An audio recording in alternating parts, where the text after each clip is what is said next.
Na-release niya dati yung first car niya and yun yung reason bakit ako naglabas din ng car ko. So dahil din sa kanya. Etong car mo na to, alam ko na eto yung isa sa magpapatunay na marami kang natulungan. So deserve na deserve mo talaga yung magiging carnival mo ngayon.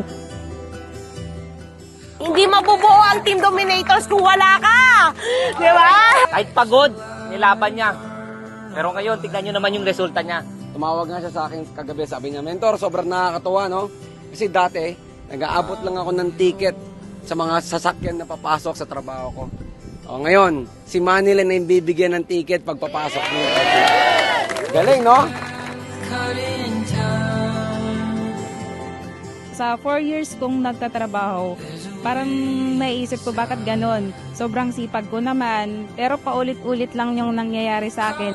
Meron akong nakitang opportunity na kayang baguhin yung life ko. Ito nga yun, yung The VIP Club. So talagang sinubukan ko siya. Buti na lang talaga, merong ganitong community na talagang tutulungan ka papunta sa pangarap mo.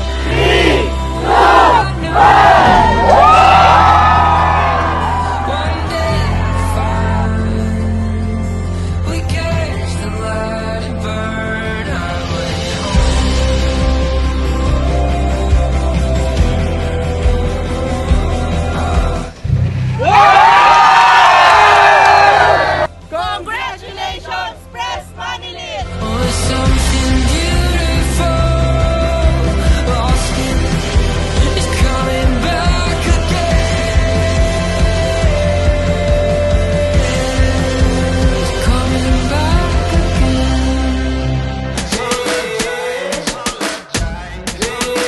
Can't stop me now.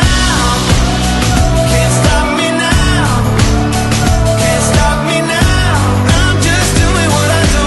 Won't stop doing what I do. Can't stop me now. Ain't backing down. Can't stop me now. I'm just doing what I do. Won't stop doing what I do. I can truly say na you deserve this kasi as I always say, yung success, kailangan i-deserve mo muna siya bago siya ipigay sa'yo. And I can say, ngayong event na to, and this car, you truly deserve it. Can't stop me now. Can't stop me now. Can't stop me now. I'm just doing what I do.